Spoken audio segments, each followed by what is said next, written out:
મીટરો મૂકવાતા ને, આ ચૂંટણી આવે એ પહેલા કરી દેવાતા ને, લોકો પાસેથી મત લઈ લેવાના અને પછી કોયડા મારવાના છે તમારે. એડવાન્સ પૈસા શું કામ ભરે લોકો? પ્રીપેડ મીટર શા માટે? અને પ્રીપેડ મીટર મૂકો એટલે એના પર જીએસટી લાગે, એ એડવાન્સ ભરવો પડે. ક્યાંય કોઈ કાયદો આની પરમિટ નથી કરતો કે હું ખર્ચ કરું નહીં એ પહેલા ટેક્સ ભરું. હું મારે આ કુર્તા લેવા જવો હોય, ખરીદ કરું ત્યારે જીએસટી લાગે, પણ મારે ભવિષ્યમાં કુર્તો ખરીદવાનો છે એટલે આજે જીએસટી ભરું. આવું ક્યાંય હોય ખરું? આ સ્માર્ટ મીટરોના નામે લૂંટ ચલાવવી છે, કારણ કે અદાણી પાસેથી મોંઘા ભાવે વીજળી લેવાની છે.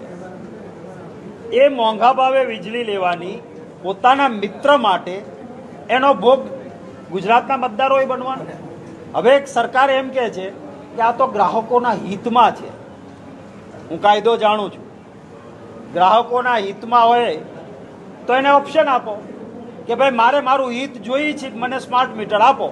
મને લાગે છે કે મારું હિત નથી, મારે જૂનું મીટર છે એ બરાબર છે, આપો ને ઓપ્શન.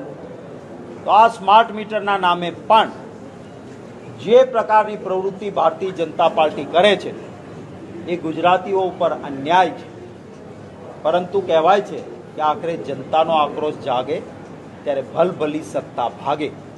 હવે થોડો આક્રોશ શરૂઆત થઈ હતી આ ચૂંટણીમાં, એટલે હવે કોઈ ભાજપનો નેતા મતદાન થયા પછી કહેતો નથી જે પહેલા કહેતા હતા દરેક સીટ 5-5 લાખથી જીતશું. આવ્યું નિવેદન હવે કે 5-5 લાખથી જીતશું.